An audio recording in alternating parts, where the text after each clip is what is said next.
Hi, everybody. It's Florence McGregor here. I'm a registered psychotherapist, and I'm here with Angie, and we are talking about creativity and healing. So I'm going to pass the ball to you, Angie, and I want you to explore this theme with me today. Like, what is it about your creative life? What is happening in your life? How are you using creativity and healing to support you in this time? Hi, everyone. Um, well, I want to share this quote because this really kind of hit me in the face this morning. Creativity is the balance of being oneself. And I've had this on my wall forever and a day. And I've always been interested in all forms of creativity, arts, music, dance, singing. But I've also had a really strong intuition that I really wasn't giving myself necessarily credit for, or it was always like, oh, I don't know why I'm getting that.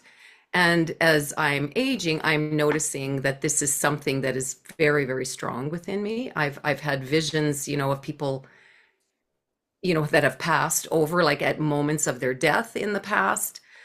Um, and now, like in the last 5 weeks, I've lost four people very close to me, two cousins, my sister, and an aunt. And after Yeah. my sister passed, like I'm a Kundalini yoga teacher, Mm. and I meet with a group on Sundays. Like every Sunday, we meditate. And one of the my fellow yogis had mentioned that it's a tradition in the yogi or the Kundalini yogi community to do this a call meditation. It's for 17 days A after someone call. passed. A call, Oh, AKAAL. Yeah. okay. Okay. So first and So foremost, wait, I just want to pass on my deepest condolences and to anybody out there who may be in a grieving process. And what I can hear so far is that your imaginary forces, your deep spiritual practice is a creative practice. yes. And what's really interesting is that I've been questioning myself because I've had a lot of deaths in my family, like over the years, and they always seem to clump together. And it just always tends to drag me down. And this time it's been heavy as well, but there's been a freedom to it. It's allowed me to just live. It's almost like it's given me permission to live. Wow. Um, Right. and this meditation definitely helps because the meditation is to help those who have passed transition through to the light, and those who are left behind to be able to let them go. Right. And so I've been doing this meditation, and it's really powerful, and I I may cry, but that's okay, because that's part of the healing too. How long, Anyway, how long do you do the meditation? for 17 days, oh, it's well, you could go anywhere from 3 minutes to 11 minutes. Okay. Um, but it goes for 17 days. 17 days after. And today is day 17 since she's Oh, passed. it's such an honor to be with you right now. So talk to me. Tell me how you're processing this. Well, the meditation, like as I started the meditation, and I set up a Zoom meditation for my family to join, and some of them have, on the way, and sometimes I just did it on my own. Mhm. But as I was doing this, like I could see her because you're supposed to envision them wrapped in light and warmth. And so on day 4 of her journey, my aunt passed. So then I added her to the journey. And Wow. what was interesting in this is that I could see my sister, and she was just glowing.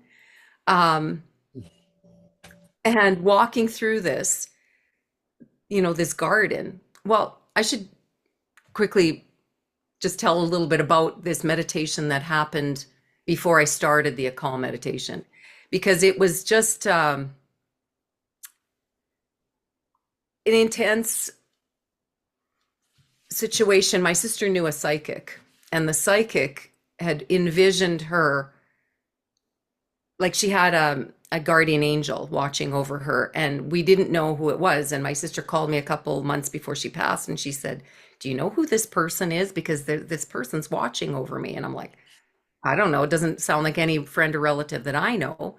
Right. So anyhow, after she was in the hospital, basically hours before she passed, Mm. and the psychic sent a message saying that this man is your guardian angel, and he's wanting you to come with him, but he knows that you're afraid, and he wants you to know that your family and your friends are behind him, waiting for you, and they want you to come with them and not to be afraid. So then the following day, my brother-in-law got a message that Vicky was in the garden. My sister's Vicky. She was in the garden and she was smiling. She was happy. She was in no more pain. She wasn't afraid. She was alone. There was nobody with her, but she was just walking through this garden. So fast forward to when I met with my group, we did our normal meditation, and I could see Vicky in this garden, but the garden almost looked patchy, like I want to say camel, like some patches of the garden were really bright and vibrant, and some were almost like black and white, just in different variations. But she was walking through it alone, and she was smiling, and she was happy and pain free, and it Mm. was just beautiful. And then when we did the Akal meditation, because my group did it with me that first day, Mhm. my sister was sitting right here with me, and I had this intense feeling of divine love and acceptance and forgiveness. It was just like I just bawled and bawled and bawled. It was so intense. And it wasn't like she was forgiving me or I was forgiving her. It was beyond. Like it was just beautiful, just beautiful. I love that. And so as I was meditating, the following days, um, I could see her walking toward the light and she was getting closer. And then, like I said, 4 days after she passed, my aunt passed, and I could see my aunt. But what was interesting is that my aunt had almost like a dark cloak on her. And just, and as the days went on, she was slowly getting, rid of this cloak. And one day she was even shaking it off. But my sister was glowing the whole way through. And on Sunday, like 2 days ago, she was right at the door and she was letting go of my aunt and just saying, "Now you have to go this alone. You can't come with me right now." Oh. Yeah, I know. And then yesterday she was like like walking into and today I could see her face in the light. And it was just, yeah, it has given me such, I'm crying because I miss her so much. But I'm I don't know. I don't even know what this is because this is not a kind of grief that I've ever experienced before. But I know she's that universal light Mm. that you know her light here is not even anywhere close to that light that she's gonna be to people now that she's gone. And it's just, yeah. And I got this really strong message that because that's I think what connected her and I Yes. was that sense of light. Mm. And I got this message that, and it's almost hard for me to say because for years of not believing in myself, and I don't even know if that's even gone yet completely. You're always a work in progress, but um I got this message that my light is here and to be bigger. And that scares the shit out of me. And she's giving you more light. Yeah, exactly. She's like, here you go. Do it, do it. Go. Here you go. And it's that's inheritance. That's spiritual inheritance. Yeah. Often people talk about their bones aching and different parts of their body shifting, their body literally changing, and our neurology changes after people pass.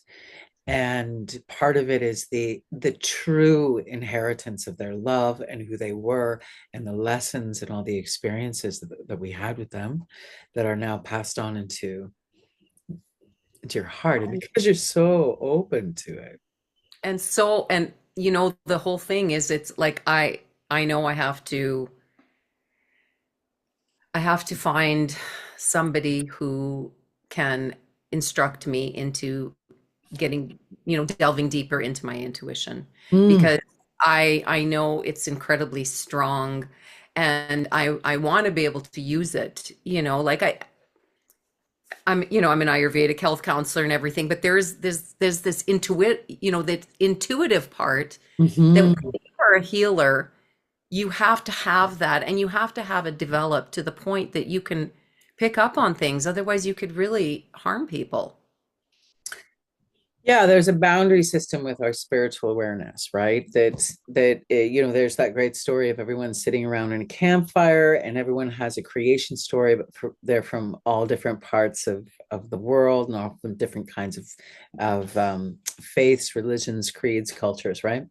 And not one person holds the only creation story. Mm. It's Mm-mm. when it's only when one person says, "Oh, no, no, no, no, I hold the only story here, not you." Instead, the conversation is, "Oh, that's so fascinating. I have a similar creation story. It's a little different here and a little different here." So it's a conversation instead of the I think spiritual hurt comes when they're saying, "No, this is not real," because it's invalidating the person's experience and their creative connection to their holy encounter with the divine and with those of past and the ancestors that have passed before them. So it sounds like, calling out to a teacher will come back to you. It Mhm, will mhm. come back to you because Of you're course. open enough for it, and part of you is really searching and looking for that. So I bless you on that path. Oh my goodness. It's so Well, exciting to talk to you about this. So tell me, I'm conscious of the time, and I really want to be able to impart as much information with you as possible. So if you were to pass on some light mm, and some hope to the people out there who are grieving, because as a psychotherapist, I find that a lot of the work that I do is teaching people how to grieve. It's when I was a performer, so like as an emotional Olympian, there's all these different emotions and ways of dealing with the world. But when you uncover all that, the growth really comes in the acceptance of what is past. And we often put sandbags up against all those things, so that because it's so hard to touch. And I honor you for sharing your tears and for sharing your vulnerability and your grieving process. And I want to know more. So what would you say to someone who is in a grieving process right now? whew. That's such a touchy subject, really, because everybody grieves in such a different way. Mm-hmm. And I would be, I- you know, my instinct when someone is grieving is just to give them a hug. I can't, because I know words, the best meaning words can be taken sometimes and hurt people so deeply. And I just, like I just give them a hug. I just go up and I give them a hug. And do you I know. find that they can receive it? Oh, absolutely. Oh, you're amazing. Absolutely. That's good. It's always good to ask. I ask. Yeah, I that's mean, I right. Yeah, that's don't right. have to know That's myself. I just said, right. give Yeah. you a hug, and you know, I've never had anybody say no. Hmm. And Yeah. I hug them, like they've never been hugged before, because I'm a good hugger. Mm. And it's that's on a somatic level, on a Yes. physical level, it grounds us to this plane, this earth, the reality, the material of being being Yeah. human. and being able to be connected without words, this kind of holy encounter of understanding, and to have physical touch as part of the way that we can release. Oftentimes, if you're in conflict with your partner, or if you're having a situation with family or friends, and you can just reach out and hold their hand, or just Mhm. hold their shoulder and go, hey, hey, I'm listening. Hey, I'm here for you. To Mhm. be able to go, bear hug is like letting someone weep in your arms. It's like, oh, that's And beautiful. for someone that, that is going through the grief themselves, um, Mm, don't do it alone. mhm, Don't do it alone. Do whatever you need to do to get out in nature, get out in fresh air, go for a hike, a walk, a bike ride, or whatever, mhm, because it moves that energy out. And mhm. and it's okay. Like find your peeps Find your because balance. Find your exactly. balance. So tell me again to close. Tell me again what the quote is. Creativity is the balance of being oneself. Oh, And I want to add now something it's into deeper. Now it's deeper. Like I heard at the beginning, and now I'm like, oof, well, that's and it's not fantastic. only being oneself, it's getting to know oneself so that you Yeah. can be yourself. Mhm. Because And I think yeah. half of us walk around Mhm. not even knowing who we are. We're so busy caught up in who we're expected to be. And to reaching out to and understanding that we belong to a greater community, and that we are not alone. We're not alone. And that this is a very universal human experience of being able to experience what it is to allow, our loved ones, our family and friends to pass on, and to allow that in ourselves. What does it mean to allow and to accept and to grieve? Uh, so And to be I, open, and to to be open to open, others. to be open Like to the I've had so process. many Yeah. people, exactly. I've had so many people contact me to go Good. on a hike, and I'm just like, Good. I've Yeah, been went on absolutely. hikes with these people before. Absolutely, because So, you exude a light, you exude a creative energy, and also like a lightness, but a seriousness too, that invites people to be like, I can be myself around you. And I certainly feel that with you, Angie. And in tune with our talk today, I do want to thank you. And by all means, in the comments below, give your we'll tag you and make sure that if anybody needs some support or care, Ayurvedic meditation, like all the things that you provide, all the creative modalities that you provide in, in the world, to please reach out to you. okay. Right. And on that note, we are in a creative healing from trauma circle, the group work. And what has it been? 12? It's almost been 12 weeks now. Really? Wow. Yes, it's been 12 weeks. Yeah. Seems Uh, like we just started. yeah, it's been great. So I want to honor you in that and jumping on the journey with us. And we will probably see you soon, Angie. So on that note, we'll sign off. Here. Okay. All right.